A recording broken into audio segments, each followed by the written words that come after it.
Cordial saludo, estimados estudiantes. Bienvenidos a la primera unidad del curso Control Interno y Fiscal. Esta unidad se titula La actividad económica, la empresa y su control interno y fiscal y está integrada por 4 grandes temas. En primer lugar, veremos o recordaremos qué es la actividad económica en la empresa. Posteriormente, revisaremos cuáles son las transacciones básicas y los riesgos potenciales de las empresas. Seguidamente, hablaremos de las características del control interno administrativo y culminaremos con la asignación de roles y responsabilidades. Así que empecemos. Hablando de la actividad económica en la empresa, es necesario recordar qué es la empresa. Y el término empresa está definido en el Código de Comercio. La empresa es definida como una actividad económica organizada. La empresa no es el conjunto de bienes, no son los empresarios, sino la actividad económica. Esa actividad económica se desarrolla a través de los factores de producción. Los factores de producción desde la perspectiva de las ciencias económicas son 4. En primer lugar, encontramos la tierra. El factor de producción tierra incluye todos esos bienes que son producidos por la naturaleza. El suelo, los recursos hídricos, el clima, la fauna, la flora, todos esos elementos hacen parte del factor tierra. Posteriormente encontramos el factor trabajo, en el que se reúnen todas esas horas de esfuerzo físico y mental que dan las personas o los trabajadores para el desarrollo de la actividad económica. También encontramos como factor de producción el capital. El capital no solo se refiere a los recursos monetarios que son invertidos para el desarrollo de una actividad económica, sino que también reúne todos esos recursos físicos que no son suministrados por la tierra y que se requieren para desarrollar las actividades.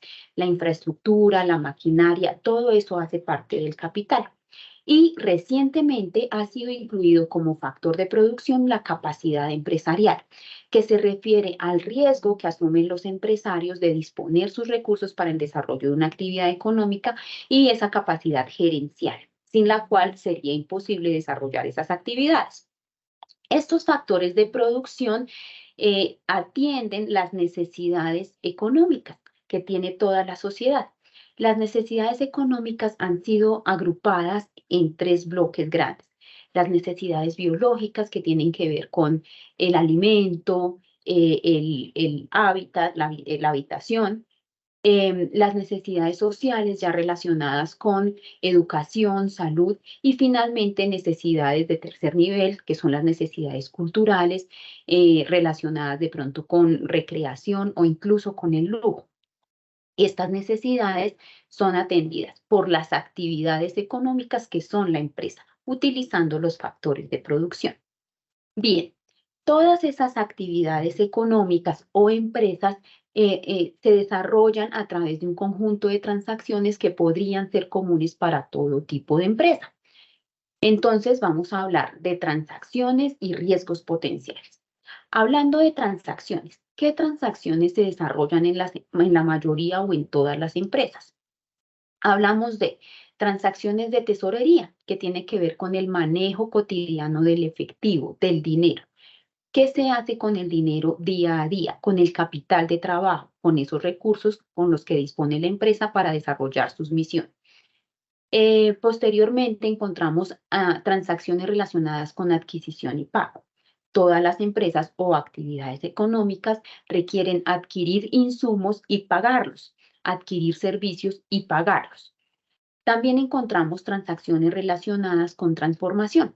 No están presentes en todo tipo de empresas, se presentan principalmente en las empresas industriales, que captan recursos, los transforman, generan productos finales que luego son comercializados. Esas actividades de comercialización se encuentran en la transacción de ingresos. La transacción de ingresos se refiere a la venta de los bienes o servicios producidos por la empresa y al recaudo de esos recursos cuando las ventas se hacen a crédito. Y finalmente encontramos transacciones de registro de información. Es importante que todas las empresas o actividades económicas lleven un control de esas transacciones a través de registros, de libros, de balances, de informes que permitan controlar el desarrollo de la actividad económica. Ahora, así como en la mayoría de empresas existen transacciones comunes, también se pueden identificar algunos riesgos relacionados con esas transacciones. ¿Cuáles son los riesgos que se pueden presentar? Primero, que las transacciones se desarrollen sin la debida autorización. Ese es un riesgo que se puede presentar en cualquier tipo de empresa. Segundo, que existan transacciones que efectivamente se hayan realizado, pero que no se contabilicen. Entonces, se desarrolla la venta, pero no se registra. Se desarrolla la compra, la firma del contrato, pero no se registra. Ese es otro posible riesgo. También existe un riesgo relacionado con que hayan transacciones que se han contabilizado, es decir, que se han incorporado al sistema de información, pero que no son válidas. Por ejemplo, relacionar dentro de la contabilidad gastos personales de los propietarios de la empresa. Recordemos, la empresa es la actividad económica. Esos gastos que desarrollen los empresarios o los socios o los directores de la empresa y que no tengan que ver con la actividad económica no tendrían por qué estar registrados dentro de la contabilidad de la empresa. Es un riesgo y una práctica muy común en el mundo empresarial. Otro riesgo, que hayan transacciones indebidamente evaluadas, es decir, que no hayan sido reconocidas a valor razonable. Es decir, el monto por el que están registradas es incorrecto. Un ejemplo, una empresa dedicada a la comercialización de semovientes, actividad pecuaria. Compran un semoviente pequeño que obviamente va cambiando su valor a medida que el animal crece. Y en la contabilidad aparece siempre al costo, al valor en el que se compró. Cuando eso sucede, la información financiera comienza a perder efectividad, comienza a perder veracidad. Entonces, esas transacciones indebidamente evaluadas, cuando los valores no son actualizados, cuando no se reconocen, no se hacen los registros de medición posterior, se puede incurrir en esta conducta. También encontramos transacciones indebidamente clasificadas. Recordemos que en los estados financieros, el estado de situación financiera nos presenta saldos corrientes y no corrientes, y que este concepto de corriente y no corriente tiene que ver con indicadores financieros que son analizados por los usuarios de la información financiera, como el indicador de liquidez, el indicador de endeudamiento. Entonces, si clasificamos una cuenta corriente, por ejemplo, un pasivo corriente que debe ser pagado en menos de un año, lo clasificamos como no corriente, estaríamos alterando esos indicadores financieros. Podríamos inducir error a los usuarios de la información financiera. Informaciones registradas en el periodo incorrecto, también es un riesgo que se puede presentar. O transacciones que han sido incorrectamente resumidas en los estados financieros. Entonces, por ejemplo, que es el caso que se presenta dentro de la guía, que en la cuenta de deudores se tiende a clasificar allí también las retenciones y entonces se haga pensar como que todo es cartera, como que todos son recursos de los que puede disponer la empresa cuando no es así. Recordemos que las retenciones son un anticipo de impuestos y que van a ser cruzadas al momento de presentar la declaración, pero no son recursos de los que dispone la empresa. Eso sería un resumen incorrecto de los estados financieros y son situaciones o riesgos potenciales que se pueden presentar en cualquier tipo de empresa. Bien, continuemos con el siguiente tema. Vamos a hablar ahora del control interno administrativo. Entonces, teniendo claros cuáles son esos posibles riesgos, hablemos de qué significa control. El término control, digamos que la primera definición que vamos a encontrar de control tiene que ver con uno de los componentes del ciclo administrativo, la cuarta fase del ciclo administrativo. Recordemos que el ciclo administrativo está integrado por la planeación, la organización, la dirección y el control. Y el control es definido como ese proceso en el cual se identifican las desviaciones entre lo que se ha planeado y lo que se ha ejecutado. Y el control permite entonces tomar acciones correctivas para, si existen desviaciones, corregir y lograr esos objetivos que han sido planeados por la empresa. Cuando hablamos de control interno, vamos a definirlo como ese proceso que es adelantado por la alta dirección de la empresa con el propósito de proporcionar seguridad razonable, que es un término que vamos a utilizar a lo largo de todo el curso, para el cumplimiento de 4 objetivos específicamente. El control interno pretende brindar seguridad sobre 4 objetivos. Efectividad en el desarrollo de las operaciones propias de la empresa.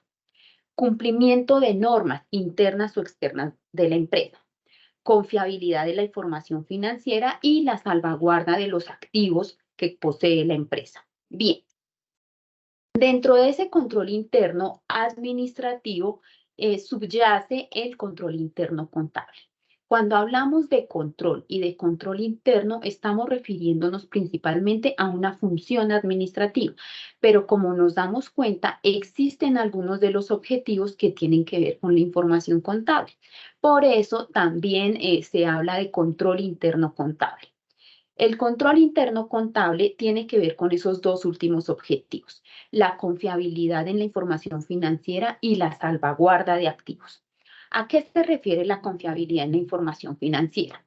La información financiera se considera que es confiable cuando ha aplicado de manera correcta el marco normativo contable, en nuestro caso la norma internacional de información financiera y todos sus principios.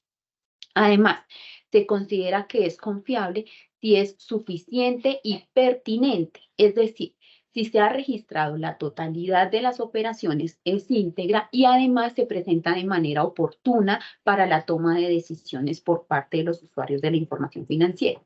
Y se considera que es confiable cuando las cifras son razonables. Recordemos que no es una ciencia exacta porque se debe a operaciones que realizan los humanos, pero las cifras deben ser razonables. Si no son exactas, por lo menos deben mostrar de manera razonable la situación financiera de la empresa y el resultado de las operaciones.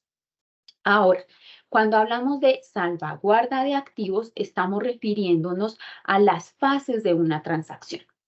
Las transacciones en general deben ser autorizadas, deben ejecutarse de conformidad con los parámetros establecidos por la empresa, por los manuales y procedimientos de la empresa, deben ser adecuadamente registradas y se debe garantizar su custodia. Es decir, se debe tener control sobre quién tiene acceso a cada uno de los recursos, quién hace mantenimiento, quién los controla.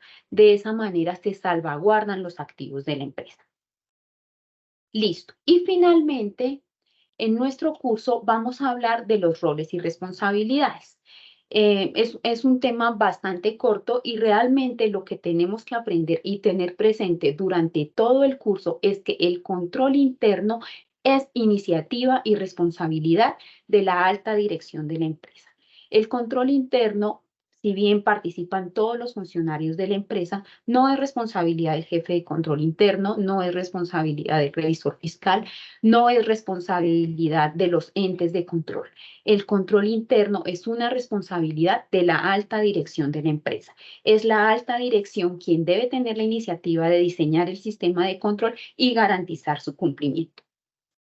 Entonces, espero que esta inducción haya sido de su agrado y los animo a que revisen todos los recursos que están disponibles y que participen activamente de esta primera unidad del curso de control interno.